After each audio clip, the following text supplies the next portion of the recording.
Every single time I've tried to film this video, it has either been too dark or cloudy or something has happened. So I finally have good lighting. Let's get started. Hey guys, welcome back to another video. My name is Jill and today I'm going to be doing my November 2016 wrap-up. So November was actually an amazing reading month for me. I've read more than I have in a very, very long time, and I've read some really, really amazing books. So I'm going to try to go through these as quickly as possible because there are a lot of them, but let's just get started.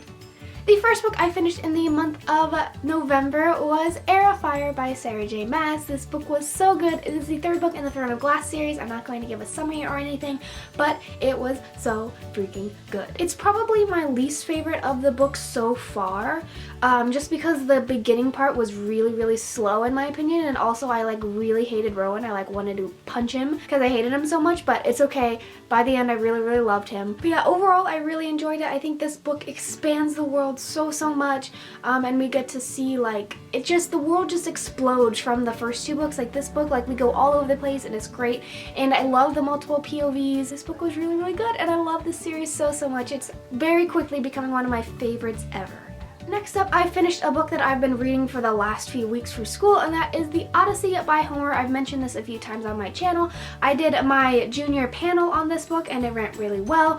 Obviously, this is an epic poem. Everyone knows what it's about. It follows Odysseus, and I liked it more than the Iliad. I hate Odysseus. I liked it more than the Iliad because it was an actual story as opposed to just war stuff. But yeah, I mean, it's not my favorite thing in the world, but it was at least better than the Iliad. Next up was a book that I'm so thankful that I was able to read before it was published, and that was History Is All You Left Me by Adam Silvera. So this is Adam's second young adult novel. Has this very, very interesting concept. It follows basically two different time periods sort of in multiple points of view. It follows the past and then also the present, and it follows this boy named Griffin and this guy named Theo, and this is on the back and in the first page, so it's not a spoiler. But Griffin and Theo were together, and then Theo moved to California, and then Griffin and Theo had to break up, and then Theo is actually killed. Like I said, that you learn that on the first page. Anyway, so it alternates between Griffin having to deal in the present with Theo's death, and then the past, which is Theo and Griffin's relationship, so it switches back and forth between the two. So the concept is really, really cool. But unfortunately, I'm going to have to say that I didn't like this book as much as I'd hoped. I had this hyped up so much in my mind because I loved Adam's More Happy Than Not. It's one of my favorites of this year, and so I was so ready to read this. I felt pretty disappointed after I read it. I just feel, even though I said that the concept was really interesting, switching from past to present, I feel like I sort of lost the emotional punch since it was told that way, because you know all the bad emotional stuff that happens right off the bat, and so there's not really time to grow to love the characters, and then all these awful things happen.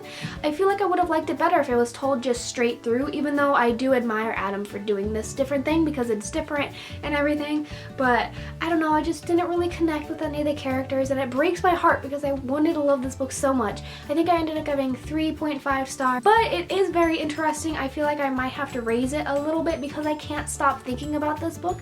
There are some playlists and some songs that are mentioned in this book, and after I finished reading it, I was like, okay, I'll go on there and look up some of these songs, and I listened to them and I loved them, and now I continue to listen to them, and all I think about are the characters in this book when I listen to those songs.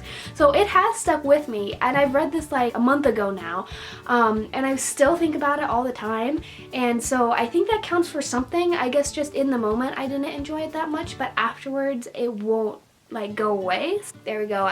Obviously I'm very conflicted on my thoughts of this book, but yeah.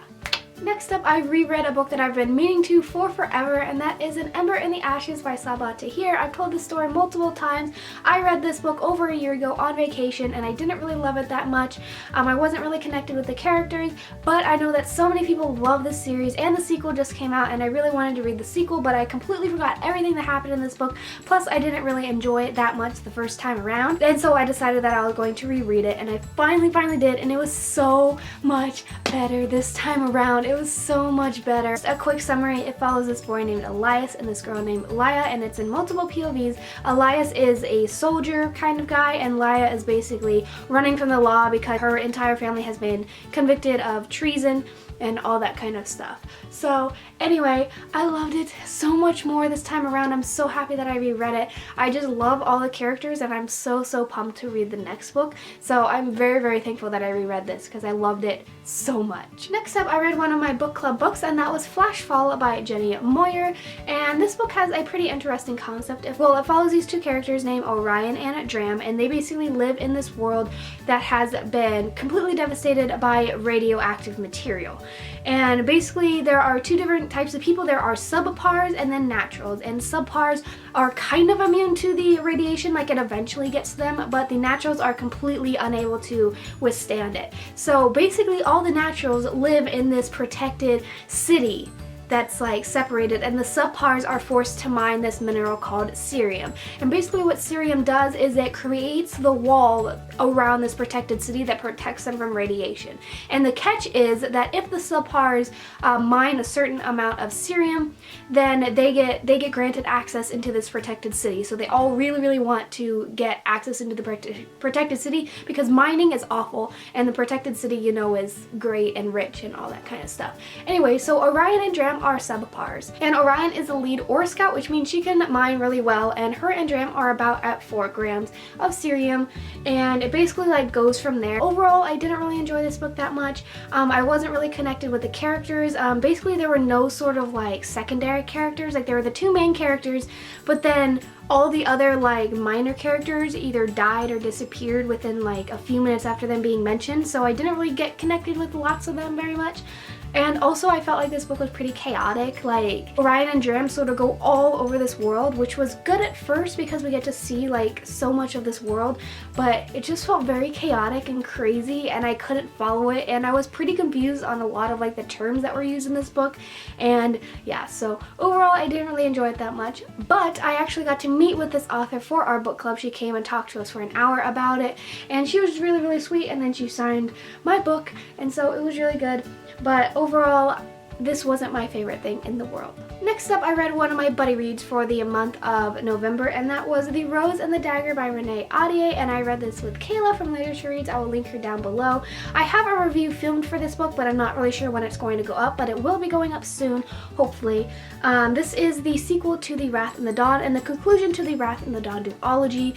Basically, The Wrath and the Dawn is a retelling of 1001 Nights, and it's really wonderful, and I read The Wrath and the Dawn over a year ago, and I was worried when I got into this sequel that I wouldn't really be connected with the characters because I decided that I wasn't going to reread The Wrath of the Dawn, but it was so amazing. I loved it. I got this book the day it came out, and I did not read it until now, so I'm so thankful that Kayla and I decided to read this because I finally read it and it was so wonderful. When my review comes out, it will show more of my thoughts, so I won't go really in depth right now, but it was so good. I loved it so much. Oh my god, Khalid and Shazi are amazing. Next up, I read my second buddy read of the month, and that was Furthermore by Tahira Mafi, and I read this with Madeline from Madeline May. She's a darling, and I actually already do have a review up for this book, so I will also link that down below, and I won't go into a lot of my thoughts on this book. Basically, it follows this girl named Alice, and she lives in this very colorful world, but she herself is colorless, and she has to team up with this boy named Oliver and venture into the world of Furthermore in order to save or rescue her father, who has gone missing. They're not really sure what happened to him. It was super cute, and yeah, that's all I'm gonna say, so definitely go check out my review if you want more of my thoughts on this. Next up, I read an amazing book. I finally read it, and I'm so excited, and that was Queen of Shadows by Sarah J. Maas. It was so good. This is the 4th book in the Throne of Glass series, and oh my god,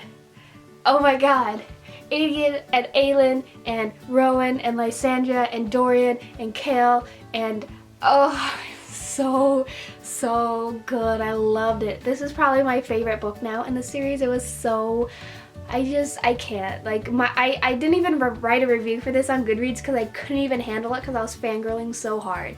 Hopefully I'll be reading Empire of Storms in December. I think I'm going to be buddy reading it with Rayanne, so hopefully that happens. Oh, it was so good.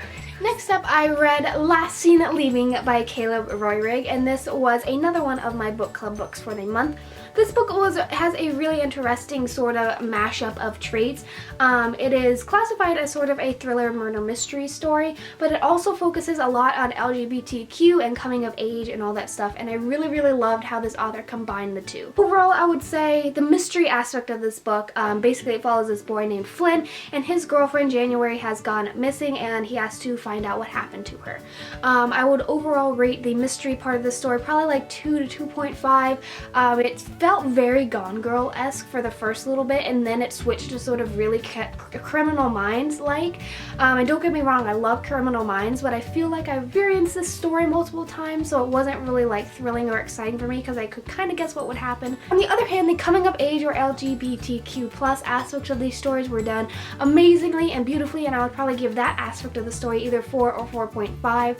They were really, really good. But overall, I really love that he combined... My dog is barking, I'm sorry. Overall, I really enjoyed how this story sort of combined the two, because I feel like I wouldn't have enjoyed each story like if it was just coming of age or just mystery. I feel like I wouldn't have enjoyed it as much as I did. So yeah, I really loved this book, and also I met the author when he was doing an event with Lee Bardugo, and he is hilarious. I love the author of this book. So yeah, this book was really interesting, and I think I gave it 3.75. So yeah. My dog is still barking. Charlie, shut up!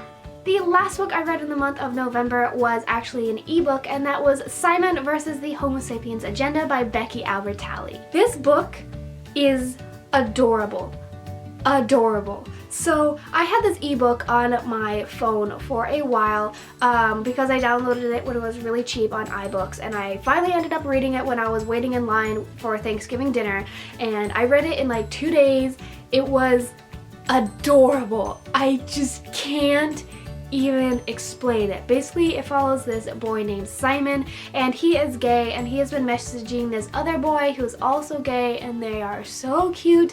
But then this other guy named Martin actually discovers these emails and then decides to blackmail Simon into basically doing what he wants and threatening him that he would reveal these emails if Simon didn't do exactly what he wanted. Blue and Simon were goals. I love them so much. I wrote a review of this on Goodreads, so check that out if you want to hear more of my thoughts. It was just so cute, and I think it's so important. It deals so well with LGBTQ plus and coming of age, and I just loved it so much. It made my heart so happy. Oh, it was so good. So there you have it. That was my November wrap up. As you could see, I read a ton of amazing books, and I'm so thankful. And yeah, thanks so much for watching, guys. I hope you enjoyed this video. Give it a like if you did, and subscribe if you're new here. Comment down below the favorite book that you've read this month, and yeah, I also have all of my social media links down below if you want to go follow me on Goodreads, Twitter, or Instagram. Those are down in the description. So thanks so much for watching, guys, and I'll see you guys later in another video. Bye!